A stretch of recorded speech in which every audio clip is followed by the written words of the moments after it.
بسم اللہ الرحمن الرحیم۔ السلام علیکم ورحمۃ اللہ وبرکاتہ۔ ناظرین کرام، انطاکیہ کے بڑے گرجے کا گھنٹہ بج رہا تھا۔ یہ بہت بڑا گھنٹہ تھا، اس کی آواز سارے شہر میں سنائی دیتی تھی۔ نور کے تڑکے کی خاموشی میں اس کی آواز اور زیادہ اونچی سنائی دے رہی تھی۔ یہ 635 عیسوی 14 ہجری کے مارچ کا مہینہ تھا۔ گرجے کا گھنٹہ تو بجا ہی کرتا تھا اور لوگ اس کی آواز میں تقدس محسوس کرتے تھے۔ ان پر ایسا تاثر طاری ہو جاتا تھا جو ان کی روحوں کو سرشار کر دیا کرتا تھا۔ مگر مارچ 635 کی ایک صبح اس گھنٹے کی مترنم آواز میں کچھ اور ہی تاثر تھا۔ اس تاثر میں مایوسی بھی تھی اور خوف بھی۔ اس گھنٹے کی آوازیں شہنشاہ ہرکل کے محل میں بھی سنائی دے رہی تھیں۔ ہرکل سونے کی کوشش کر رہا تھا، یہ تو جاگنے کا وقت تھا، لیکن وہ ساری رات نہیں سویا تھا۔ محاذ کی خبریں اسے سونے نہیں دیتی تھیں۔ اس نے مسلمانوں کی پیش قدمی کو روکنے اور انہیں ہمیشہ کے لیے ختم کرنے کے جو منصوبے بنائے تھے، وہ سب ہی بیکار ثابت ہو رہے تھے۔ مسلمان بڑھے چلے آ رہے تھے۔ ہرکل راتوں کو جاگتا اور نئے سے نئے منصوبے بناتا تھا، لیکن اس کا ہر ارادہ اور منصوبہ مسلمانوں کے گھوڑوں کے سموں تلے روندا جاتا تھا۔ ایک نہایت حسین عورت اس کے کمرے میں آئی۔ وہ اس کی نئی بیوی زاران تھی۔ شہنشاہ آج رات بھی نہیں سوئے؟ زاران نے کہا، کیوں نہیں آپ ان سالاروں اور سپاہیوں کو سب کے سامنے تہہ کر دیتے جو شکست کھا کر واپس آتے ہیں۔ وہ اپنی جانیں بچا کر بھاگ آتے ہیں اور دوسرے سپاہیوں میں بددلی پھیلاتے ہیں۔ زاران اس کے پاس بیٹھ گئی۔ ہرکل اٹھ کھڑا ہوا اور کمرے میں ٹہلنے لگا۔ زاران، اس نے رک کر کہا، وہ مسلمانوں کے ہاتھوں قتل ہو رہے ہیں اور تم کہتی ہو کہ بچ کر آنے والوں کو میں قتل کر دوں۔ میں ان کا خدا نہیں، یہی ہیں جنہوں نے فارسیوں کو میرے قدموں میں بٹھا دیا تھا۔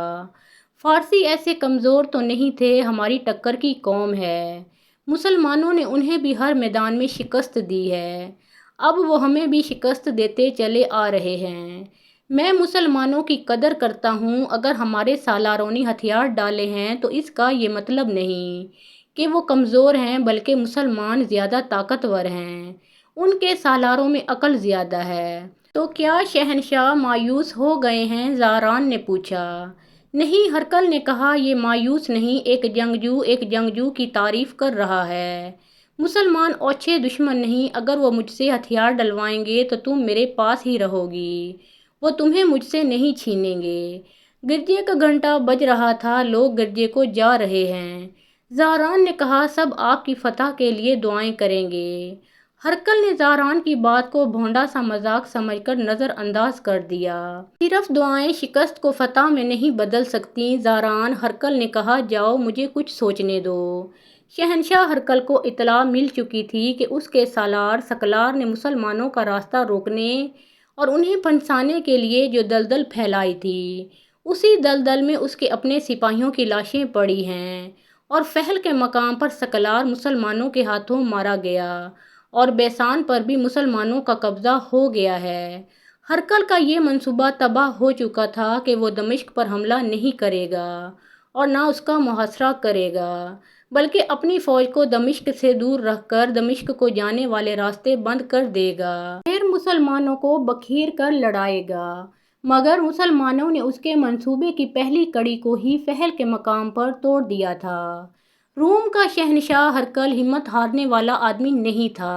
اس کی زندگی جنگ و جدل میں گزری تھی۔ خدا نے اسے ایسی عقل دی تھی جس سے اس نے بڑے خطرناک حالات کا رخ اپنے حق میں موڑ لیا تھا۔ اسے روم کی شہنشاہی 610 عیسوی میں ملی تھی۔ اس وقت روم کی سلطنت میں شمالی افریقہ کا کچھ حصہ یونان اور کچھ حصہ ترکی کا شامل تھا۔ روم کی شہنشاہی تو اس سے کہیں زیادہ وسیع و عریض تھی، لیکن ہرکل کو جب اس کا تخت و تاج ملا تو اس وقت یہ شہنشاہی سکڑ چکی تھی اور وہ زوال پذیر تھی۔ ہرکل نے اپنے دور حکومت کے 20 سال دشمنوں کے خلاف لڑتے اور محلاتی سازشوں کو دباتے گزار دیے تھے۔ اس کی شہنشاہی کے دشمن معمولی سی قومیں نہیں تھیں۔ ایک طرف فارس کی شہنشاہی تھی تو دوسری طرف بربر تھے، جو بڑے ظالم اور جابر جنگجو تھے۔ ان کے علاوہ ترک تھے جن کی جنگی طاقت اور مہارت مسلمہ تھی۔ یہ ہرقل کی غیر معمولی انتظامی فہم و فراست اور عسکری قیادت کی مہارت تھی کہ اس نے ان تینوں دشمنوں کو شکست دے کر روم کی شہنشاہی کو شام و فلسطین تک پھیلایا اور مستحکم کیا تھا۔ اتنے طاقتور دشمنوں کے خلاف متواتر معرکہ آرا رہنے سے ہرقل کی فوج تجربہ کار اور منظم ہو گئی تھی، منظم بھی ایسی کہ پسپا ہوتے وقت بھی تنظیم کو برقرار رکھتی تھی۔ ہرقل کی فوج میں صرف رومی ہی نہیں تھے، کئی اور اقوام کے لوگ اس فوج میں شامل تھے۔ شام اور فلسطین کے عیسائی بھی تھے۔ مسلمانوں کو ہرقل عرب کے بدو کہا کرتے تھے۔ اس نے مسلمانوں کو لٹیرے بھی کہا تھا، لیکن اس نے جلدی ہی تسلیم کر لیا تھا کہ اب اس کا مقابلہ ایسے دشمن کے ساتھ ہے جو اس سے زیادہ عسکری فہم و فراست کا مالک ہے اور اس کے سامنے ایک مقصد ہے۔ ہرقل مسلمانوں کے مقصد کو قبول نہیں کر سکتا تھا۔ یہ مذہب کا معاملہ تھا، لیکن وہ جان گیا تھا کہ مسلمان زمین کی خاطر اور اپنی شہنشاہی کے قیام اور وسعت کی خاطر گھروں سے نہیں نکلتے، بلکہ وہ ایک عقیدے پر جانیں قربان کر رہے ہیں۔ تو کیا اب تم محسوس نہیں کرتے کہ ہمیں اپنا منصوبہ بدلنا پڑے گا؟ اس نے اپنے سالاروں سے پوچھا۔ ہمیں مسلمانوں پر زیادہ سے زیادہ طاقت سے حملہ کرنا چاہیے، ایک سالار نے کہا۔ وہ تو میں کرنا ہی چاہتا ہوں، ہرقل نے کہا۔ میں اتنی زیادہ اور ہر لحاظ سے اتنی طاقتور فوج تیار کر رہا ہوں جسے دیکھ کر پہاڑ بھی کانپیں گے۔ ہم جو علاقے کھو چکے ہیں ان کا ہمیں غم نہیں ہونا چاہیے، یہ سب واپس آ جائیں گے۔ میں تم میں سے کسی کے چہرے پر مایوسی نہیں دیکھنا چاہتا۔ میں نے 20 سال مسلسل لڑ کر سلطنت روم کی عظمت کو بحال کیا تھا، اب بھی کر لوں گا، لیکن تم مسلمانوں سے مغلوب ہو گئے تو میری ناکامی یقینی ہے۔ سالاروں نے باری باری اسے جوشیلے الفاظ میں یقین دلایا کہ وہ اپنی جانیں قربان کر دیں گے۔ جوش باتوں میں نہیں، میدان جنگ میں دکھایا جاتا ہے۔ ہرقل نے کہا، یہ میں جانتا ہوں کہ تم جانیں قربان کر دو گے، لیکن تاریخ یہ دیکھے گی کہ تمہاری جانیں کس کام آئیں، اور تم دشمن کو مار کر مرے تھے یا لڑائی میں مارے جانے والے سپاہیوں کی طرح صرف مارے گئے تھے۔ اب سنو، ہمیں کیا کرنا ہے۔ ہمیں دمشق پر حملہ نہیں کرنا تھا، لیکن اب ہمیں دمشق کو محاصرے میں لے کر اس شہر پر قبضہ کرنا ہے۔ وہاں سے جو اطلاعیں آئی ہیں ان سے پتہ چلا ہے کہ دمشق کا دفاع کمزور ہے، وہاں مسلمانوں کی نفری بہت تھوڑی ہے۔ یہ ہمارا فوجی مرکز تھا جسے مسلمانوں نے اپنا مرکز بنا لیا ہے، یہ ہمیں واپس لے لینا چاہیے۔ اس نے ایک سالار شنس سے کہا کہ وہ ہم سے اپنے دستے لے کر دمشق پہنچے، اور تھیوڈورس، اس نے اپنے ایک اور سالار سے کہا، تم اپنے ساتھ زیادہ نفری لے کر دمشق کو روانہ ہو جاؤ۔ کوچ بہت تیز ہو تاکہ مسلمانوں کا کوئی امدادی دستہ تم سے پہلے دمشق نہ پہنچ جائے۔ شنس تمہاری مدد کے لیے تمہارے قریب رہے گا۔ دمشق پر قبضہ کر کے ہم اس کو اڈہ بنا لیں گے۔ اب دنیا کو بھول جاؤ، اپنی بیویوں اور اپنے داشتاؤں کو بھول جاؤ۔ جسے ایک بار شکست ہو جائے اسے کھانے پینے کا بھی ہوش نہیں رہنا چاہیے۔ ہرقل نے تاریخی اہمیت کے الفاظ کہے۔ جو قوم اپنی شکست کو بھول جاتی ہے اسے زمانہ بھول جاتا ہے، اور جو قوم اپنے دشمن سے نظریں پھیر لیتی ہے وہ ایک روز اسی دشمن کی غلام ہو جاتی ہے۔ تمہاری عظمت سلطنت کی عظمت کے ساتھ وابستہ ہے۔ سلطنت کی عظمت کا دفاع نہیں کرو گے تو بے وقار زندگی بسر کرو گے اور گمنام مرو گے۔ مورخ لکھتے ہیں کہ ہرقل کے بولنے کے انداز میں بارعب اور پرعزم ٹھہراؤ تھا۔ اس کا انداز تحکمانہ نہیں تھا، لیکن اس کے الفاظ اس کے سالاروں پر وہی تاثر پیدا کر رہے تھے جو وہ پیدا کرنا چاہتا تھا۔ اس کے دونوں سالار اسی وقت روانہ ہو گئے۔ اس وقت ابو عبیدہ رضی اللہ تعالیٰ عنہ اور خالد بن ولید رضی اللہ تعالیٰ عنہ فہل کے شمال کی طرف جا رہے تھے۔ مسلمانوں کی فوج اب پہلے والی فوج نہیں رہی تھی۔ خالد بن ولید رضی اللہ تعالیٰ عنہ جب اس کے سالار اعلیٰ تھے تو انہوں نے اسے منظم کر دیا تھا۔ مجاہدین تو پہلے بھی منظم ہی تھے، ان کا خدا ایک، رسول ایک، قرآن ایک، عقیدہ اور نظریہ ایک تھا، اور سالار سے سپاہی تک جنگ کے مقصد سے آگاہ تھے۔ پھر بھی اسے فارس اور روم کی فوجوں کی طرح منظم کرنا ضروری تھا۔ وہ خالد بن ولید رضی اللہ تعالیٰ عنہ نے کر دیا تھا۔ اس کے علاوہ خالد بن ولید رضی اللہ تعالیٰ عنہ نے ایک سوار دستہ تیار کیا تھا جو متحرک رہتا اور انتہائی رفتار سے وہاں پہنچ جاتا جہاں مدد کی ضرورت ہوتی تھی، مگر ان کی تعداد تھوڑی تھی اور روز بروز تھوڑی ہوتی جا رہی تھی، اور وہ اپنے وطن سے دور ہی دور ہٹتے جا رہے تھے۔ وہ اسلام کا تاریخ ساز دور تھا۔ اللہ نے انہیں یہ فرض سونپا تھا کہ وہ روایات تخلیق کریں اور اس راستے کا تعین کریں جو آنے والے ہر دور میں مسلمانوں کی روایات اور فتح اسلام کا راستہ بن جائے۔ شمع رسالت مسلمانوں کے لہو سے ہی فروزاں رہ سکتی تھی، اور مسلمانوں کو ہر دور اور ہر میدان میں قلیل تعداد میں رہنا تھا۔ وہ جو 635 کے اوائل میں شام اور فلسطین میں آگے ہی آگے بڑھے جا رہے تھے، انہوں نے اپنا آپ اور اپنا سب کچھ اسلام کی قربان گاہ میں رکھ دیا تھا۔ وہ ایک مقدس لگن سے سرشار تھے۔ تلواروں کی جھنکار اور تیروں کے زناٹے اور زخمیوں کی کربناک آوازیں ان کے لیے وجد آفریب موسیقی بن گئی تھیں۔ ان کے رکوع و سجود بھی تلواروں کی چھاؤں میں ہوتے تھے۔ وہ اب گوشت پوشت کے جسم نہیں، دین و ایمان اور جذبہ اثار کے پیکر بن گئے تھے، جو روح کی قوتوں سے حرکت کرتے ہیں، اور یہ حرکت بہت ہی تیز تھی۔ حضرت ابو عبیدہ رضی اللہ تعالیٰ عنہ اور خالد بن ولید رضی اللہ تعالیٰ عنہ اپنے دستوں کے ساتھ حمص کی جانب جا رہے تھے۔ وہ فہل سے چلے تھے جہاں سے حمص تقریباً 80 میل دور تھا۔ ان کے راستے میں دمشق پڑتا تھا جو کم و بیش 20 میل دور تھا، لیکن ان سالاروں نے دمشق سے کچھ دور سے گزر جانا تھا۔ دمشق اور فہل کے درمیان ایک سرسبز علاقہ تھا جو بہت خوبصورت اور روح پرور تھا۔ اس سبزہ زار کا نام مرج الروم تھا۔ مسلمان دستوں کو وہاں کچھ دیر کے لیے رکھنا تھا۔ وہ اس سے تھوڑی ہی دور رہ گئے تھے کہ ایک گھڑ سوار جو فوجی معلوم نہیں ہوتا تھا راستے میں کھڑا تھا۔ وہ کوئی شکاری معلوم ہوتا تھا۔ جب دونوں سالار اس کے سامنے سے گزرے تو اس نے اپنا گھوڑا ان کے پہلو میں کر لیا اور ان کے ساتھ ساتھ چلنے لگا۔ کیا خبر ہے؟ ابو عبیدہ رضی اللہ تعالیٰ عنہ نے اس سے پوچھا۔ رومی ہمارے منتظر ہیں، گھڑ سوار نے جواب دیا۔ تعداد ہم سے زیادہ ہے، حمص کی طرف دشمن کا ایک لشکر آ رہا ہے۔ یہ گھڑ سوار کوئی شکاری اور اجنبی نہیں تھا، یہ ایک مسلمان جاسوس تھا۔ وہ اکیلا نہیں تھا، اس کے چند اور ساتھی بھی آگے گئے ہوئے تھے۔ جاسوسی اتنا آسان کام نہیں تھا کہ دشمن کی نقل و حرکت دیکھی اور واپس آ کر اپنے سالاروں کو اطلاع دے دی۔ دشمن کے جاسوس بھی آگے آئے ہوئے ہوتے تھے۔ وہ جاسوسی کے علاوہ یہ بھی دیکھتے تھے کہ دوسری طرف کا کوئی جاسوس ان کے علاقے میں نہ آیا ہوا ہو۔ اس جاسوس نے سبزہ زار میں جس رومی فوج کی موجودگی کی اطلاع دی تھی، مورخوں کے مطابق وہ رومی سالار تھیوڈورس کے دستے تھے، اور جو رومی فوج آ رہی تھی اس کا سالار شنس تھا۔ ابو سلیمان ابو عبیدہ رضی اللہ تعالیٰ عنہ نے خالد بن ولید رضی اللہ تعالیٰ عنہ سے پوچھا، کیا تو یہ نہیں سوچ رہا کہ ہم ان رومیوں کو نظر انداز کر کے آگے نکل جائیں؟ ہماری منزل حمص ہے، نہیں؟ خالد بن ولید رضی اللہ تعالیٰ عنہ نے جواب دیا، ان دو فوجوں کے ادھر آنے کا مقصد اور کیا ہو سکتا ہے کہ یہ دمشق کے راستوں کی ناکہ بندی کر رہے ہیں۔ مجھے دمشق خطرے میں نظر آ رہا ہے۔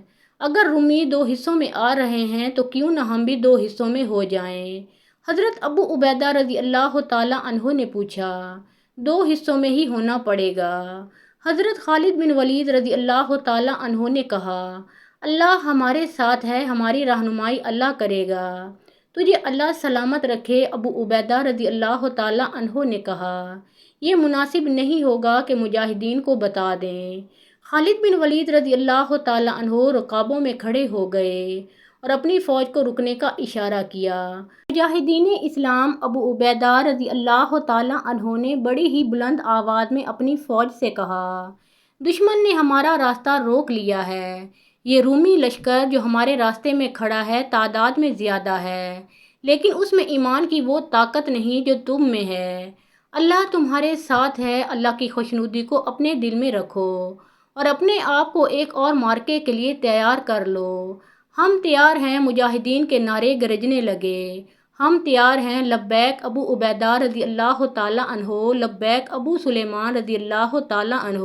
ایسا جوش و خروش جس میں گھوڑے بھی بے چینی میں کھر مارنے لگے ہوں، اور ایسے گرجدار نعرے جیسے مجاہدین کا یہ لشکر تر و تازہ ہو اور پہلی بار کوچ کر رہا ہو۔ بعض مورخوں نے مرج الروم کی لڑائی کو زیادہ اہمیت نہیں دی، اس کی جنگی تفصیلات 2 یورپی مورخوں نے لکھی ہیں، جن میں ہنری سمتھ قابل ذکر ہے۔ ان تحریروں کے مطابق ابو عبیدہ رضی اللہ تعالیٰ عنہ اور خالد بن ولید رضی اللہ تعالیٰ عنہ نے اپنے دستوں کو الگ کر کے انہیں اس طرح تقسیم کر لیا کہ دونوں سالار ایک دوسرے کی مدد کو بھی پہنچ سکیں۔ دونوں حصوں کا ہراول مشترک تھا اور ہراول سے آگے دیکھ بھال کا بھی انتظام تھا۔ دونوں سالار اس زمین پر اجنبی تھے۔ دائیں اور بائیں سے بھی حملہ ہو سکتا تھا۔ 2 مسلمان جاسوسوں کو جو بہت آگے چلے گئے تھے، ایک شتر سوار ملا اور رک گیا۔ میرے دوستوں، اس نے مسلمان جاسوسوں سے کہا، تم ادھر سے آ رہے ہو اور میں ادھر جا رہا ہوں۔ سنا ہے ادھر سے مسلمان لشکر آ رہا ہے۔ اگر تم نے اسے دیکھا ہو تو بتا دو، میں راستہ بدل دوں گا۔ کہیں ایسا نہ ہو کہ وہ میرا اونٹ مجھ سے چھین لیں۔ اور تو یہ بتا کہ آگے کہیں رومی لشکر موجود ہے؟ مسلمان جاسوس نے پوچھا اور کہنے لگا، ہمیں بھی وہی ڈر ہے جو تجھے ہے۔ رومی ہم سے گھوڑے چھین لیں گے۔ رومی لشکر کا تو کہیں نام و نشان نہیں، شتر سوار نے جواب دیا۔ کس نے بتایا ہے تمہیں؟ مرج الروم سے آنے والوں نے، ایک مسلمان جاسوس نے جواب دیا۔ کسی نے غلط بتایا ہے، شتر سوار نے کہا۔ میں ادھر سے ہی آ رہا ہوں۔ دونوں مسلمان جاسوس کسی بہروپ میں گھوڑوں پر سوار تھے۔ ایک نے شتر سوار کی ٹانگ پکڑ کر اتنی زور سے کھینچی کہ وہ اونٹ کی پیٹھ سے زمین پر جا پڑا۔ دونوں مسلمان بڑی تیزی سے گھوڑوں سے کودے اور شتر سوار کو سنبھلنے کا موقع نہ دیا۔ تلواریں نکال کر نوکیں اس کی شاہرگ پر رکھ دیں۔ تم عیسائی عرب ہو، ایک جاسوس نے اسے کہا۔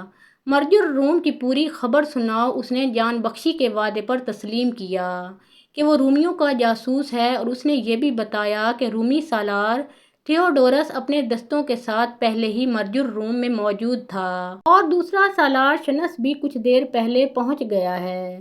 جب مجاہدین کا لشکر مرج الروم کے سبزہ زار کے قریب گیا تو رومی لشکر 2 بڑے حصوں میں لڑائی کے لیے تیار کھڑا تھا۔ حضرت ابو عبیدہ رضی اللہ تعالیٰ عنہ نے اپنے دستوں کو اس جگہ رومی لشکر کے سامنے روکا جہاں رومی سالار تھیوڈورس کے دستے تھے، اور حضرت خالد بن ولید رضی اللہ تعالیٰ عنہ نے اپنے دستوں کو رومی سالار شنس کے دستوں کے سامنے صف آرا کیا۔ رومیوں نے کوئی حرکت نہ کی۔ وہ شاید مسلمانوں کو حملے کی پہل کا موقع دینا چاہتے تھے، لیکن خالد بن ولید رضی اللہ تعالیٰ عنہ نے پہل نہ کی۔ حضرت ابو عبیدہ رضی اللہ تعالیٰ عنہ کو بھی انہوں نے حملہ نہ کرنے دیا۔ دونوں مسلمان سالار حیران تھے کہ رومی آگے بڑھ کر حملہ کیوں نہیں کرتے، حالانکہ ان کی تعداد مسلمانوں سے بہت زیادہ تھی۔ مسلمان اسے بھی ایک چال سمجھ کر آگے نہ بڑھے۔ سورج غروب ہو گیا، دونوں طرف کی فوجیں پیچھے ہٹ گئیں اور سپاہیوں کو کچھ دیر کے لیے سونے کی اجازت دے دی گئی۔ مورخوں نے لکھا ہے کہ حضرت خالد بن ولید رضی اللہ تعالیٰ عنہ دشمن پر ٹوٹ پڑنے کے عادی تھے، لیکن سالار اعلیٰ ابو عبیدہ رضی اللہ تعالیٰ عنہ تھے، اس لیے خالد بن ولید رضی اللہ تعالیٰ عنہ ان کی موجودگی میں کوئی آزادانہ فیصلہ نہیں کر سکتے تھے۔ لیکن ان کی فطرت میں جو جنگجو سپاہی تھا وہ انہیں سونے نہیں دے رہا تھا۔ خالد بن ولید رضی اللہ تعالیٰ عنہ بے چینی سے کروٹیں بدلتے رہے۔ دشمن ان کے سامنے موجود تھا اور لڑائی نہیں ہوئی تھی۔ ایک تو یہ وجہ تھی کہ انہیں نیند نہیں آ رہی تھی، اور ایک وجہ اور بھی تھی جو کہ انہیں بے قرار کرتی جا رہی تھی۔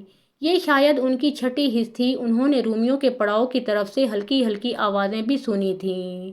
انہیں کچھ شک ہونے لگا کہ دشمن سویا نہیں اور کسی نہ کسی سرگرمی میں مصروف ہے۔ آدھی رات کے بہت بعد کا وقت تھا جب خالد بن ولید رضی اللہ تعالیٰ عنہ اٹھ کھڑے ہوئے اور اپنے پڑاؤ میں خرامہ خرامہ چلتے پڑاؤ سے نکل گئے۔ وہاں سبزہ ہی سبزہ تھا اور درخت بہت تھے۔ حضرت خالد بن ولید رضی اللہ تعالیٰ عنہ جھاڑیوں اور درختوں کی اوٹ میں دشمن کے پڑاؤ کی طرف چلے گئے۔